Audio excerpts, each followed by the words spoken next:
Welcome back. You're listening to Modernizing Government, Supply Chain Risk, and Security, sponsored by KPMG on Federal News Network. I'm your host, Jason Miller.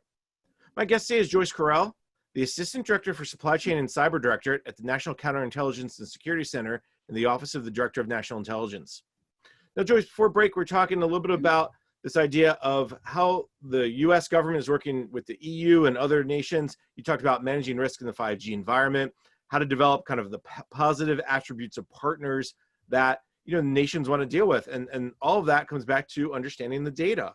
As I said, you set me up wonderfully. So let's talk about data. How is ODNI, how is the intelligence community using data to really mitigate and identify current and future risks? So you bring up one of my soapbox topics, which is the use of really robust commercial due diligence. There's so much information out there that's publicly available, not always for free, but publicly available information from organizations that are very adept at pulling information together for commercial due diligence, and that is really sort of your point of departure. And I'm really pleased that at how that this technology has changed in the last 5 years. You have the powerhouse, big accounting firms like KPMG, but also Deloitte, Price Waterhouse, other companies like Thomson Reuters, Bloomberg. Capital IQ, all of these firms, Interos, they're all now actually looking at how to apply machine learning and train their AI systems to get at a more exquisite understanding of the data that they have access to. So that's really going to be the wave of the future. Being able to tune those systems to get answers to the questions that we want, and these answers are really pointers. These aren't. Using this type of data, does not mean that you get to kick back and have the system make a decision for you. These tools apply to data, commercially available data, or maybe even we have systems in-house applied to government data, really point you in a direction to say either here is a gap where you don't have information. Do you care? Does that matter to you from a risk perspective?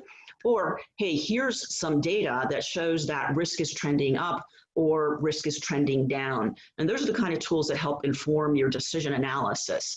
So that is this where I think the government broadly should go. I actually think, and I've discussed this with my colleagues in the interagency environment, that what the government really needs is some type of commercial due diligence service as a shared service for government agencies. There'll be organizations, basically, so we can teach organizations to fish.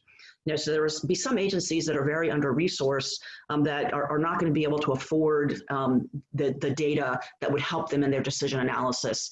So these are very germane topics that we're talking about in the Federal Acquisition Security Council and the groups associated with that venue. So it's an area of great focus. If I remember correctly, I think several years ago, the General Services Administration tried to do something around commercial due diligence, and for whatever reason, it didn't quite take off. I think they had some pilots. From your perspective, how much does ODNI, and I know it can get into some sensitivities, or the IC more broadly, rely on commercial data? Because you guys are also considered to have the best data too. So it's great having data, but is it actionable data, right? So you can have all the data in the world, but if it doesn't help you, make a decision, it's really of no use. So there are where can we derive information that's in the supply chain environment that helps you, with that thinking.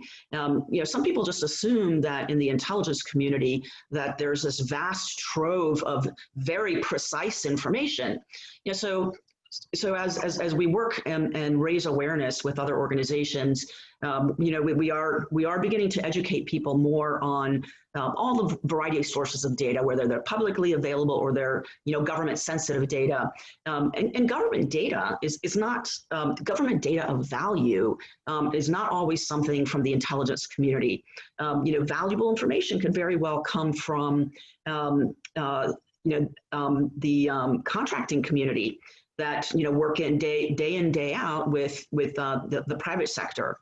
So the insights that might help you realize, oh, risk is being managed, may come from there, or red flags may surface from that community. So a variety of types of data are relevant in this space. One of the topics I do want to get into is a little bit on information sharing. But I don't know if you wanted to go further with the data question. I definitely want to touch upon information sharing, but let me just take a half a step back because I think this relates to it. Is determine the best way to determine how data is trustworthy and what's the value of the data. Is there a way that you can talk through a little bit about how, whether it's the IC or agencies or contractors, whomever, can say that is more valuable data or that's a more valuable data source? And I know each situation is different, but is there some kind of 50,000-foot view you can give? Oh, so I think you can actually answer this question. So my father was a press attaché, so I knew that he would seek information and find not just one source to back that fact up, but 2, 3, and 4 sources. So that's the type of rigor that needs to go behind, verifying that your data, has gone through some rigorous review. Self-reporting is a type of information that, you can say, well, hey, you can be dismissive and say, well, self-reporting, they can make up whatever they want. Well, maybe there is a place for self-reporting for low risk items. If someone can describe for you the steps they've taken to manage and protect their risk, that might be good enough in certain areas. But from a federal systems perspective and for high impact systems, we do need to be rigorous in our data. And I will tell you another point why we need to not just, find facts and double check facts and triple check them, is that it would be a terrible situation where one agency to have done, lightweight research and say that, hey, Acme Inc. is a fabulous company, and another organization take a different approach of research and say, no, whoa, red flags.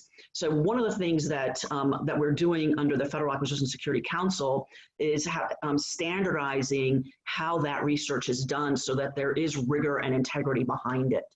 And then not just in the FASC, we're also looking at all of the other regulatory regimes that have a supply chain nexus to ensure that we're harmonizing the factors that we look at, as well as the criteria we use to evaluate what factors in what combination make us think the risk is high, medium, or low. I know the FASC had just issued its strategic plan. And I know that's one of those short-term goals is to get to those standards. And I think that's a good thing because that also leads into that information sharing piece that you wanted to bring up. So let's go down that path for a second. Once you can get those standardization, once you can understand, okay, what is fact? And I appreciate the fact that, as you said, multiple sources. As a journalist, that's what we go for. Not just one person telling us something's true, but multiple people. That will then create information sharing, make it go faster. Where's the IC with information sharing? How are you promoting it and taking part in it? So in the 2020 National Defense Authorization Act, Congress directed the DNI to establish a task force. This was in section 6306 of the NDAA. And that piece of legislation directed ODNI to stand up a task force. It outlined the membership of the task force. And the purpose of the task force is to standardize information sharing of counterintelligence risk information in the supply chain environment and share that, standardize it across the entire acquisition community of the government. So we refer to that as our 6306 task force. We've already launched work with this venue, and that is the mechanism by which we are going to have move forward with fully coordinated intelligence community position. The statute also required some elements that are not in the intelligence community to participate: GSA, OMB, Office of Federal Procurement Policy, and a couple of others that I don't remember right now. But that is a mechanism that we're going to be able to use to drive the standardization of information sharing. There are a couple of other areas where action has been taken. Congress passed a law, and the securing the telecommunications securing the telecommunications infrastructure. I'm not getting the title right, but it's related to telecommunications, and it directs the Department of Commerce to stand up an information sharing group to share information with the telecoms companies, particularly those that are the smaller ones that are providing services in underserved areas. And that's an effort that we are a key partner with the Department of Commerce in making that a reality. I would also point to the work, I know you're familiar with the Information Communications Technology Supply Chain Risk Management Task Force that was launched by DHS Secretary Nielsen a couple of years ago. It's co-chaired by DHS, by the chair of the IT Sector Coordinating Council and the Comms Coordinating Council. So 3 chairs. One of the efforts over the past 2 years that we focused on as a group was what are the legal impediments in information sharing. So I believe that DHS is going to publicly release the year 2 report in a couple of weeks. And that'll include the identification of these legal impediments. So we have a roadmap now. So I look forward to really driving forward on some of those challenges to see what kind of progress, what kind of traction we can get in building protections, for industry action, for protections for government sharing with the private sector sharing with government, or private sector sharing with private sector. So lots of work, coming down the pike in the next year. I'll guess that one of those legal impediments may be the Privacy Act of 1974, when for some reason we didn't think of the internet back almost 50 years ago. Yes. Joyce, we're just about out of time. Before I let you go, I just want to ask about this idea you mentioned earlier about machine learning, artificial intelligence, and how that's being used. Is the use of these advanced technologies and combine that with the need for resiliency, is that really where the future is heading? Yes, I think so. A lot of organizations in some of the more well-resourced organizations are doing pilots. I know my colleagues in the Department of Defense are doing quite a few pilots, or pathfinders as the term of art is today. I've done in my organization a couple of pilot activities as well, trying to tease out the utility of using these different types of tools. So I do think that those will be sort of the game changer for making risk decision making more accessible to the everyman across government.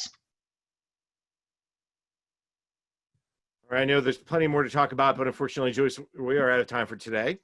Well, thank you for having me. So I was going to say, let me thank my guest. You got ahead of me. Let me thank my guest. Joyce Carell is the Assistant Director for the Supply Chain and Cyber Directorate in the National Counterintelligence Security Center in the Office of the Director of National Intelligence. Joyce, always a pleasure to catch up. Thank you. I'm Jason Miller, and you've been listening to Modernizing Government, Supply Chain Risk and Security, sponsored by KPMG on Federal News Network. Tune in next month for the next episode in the Modern Government series. For more on this discussion, visit federalnewsnetwork.com and search KPMG.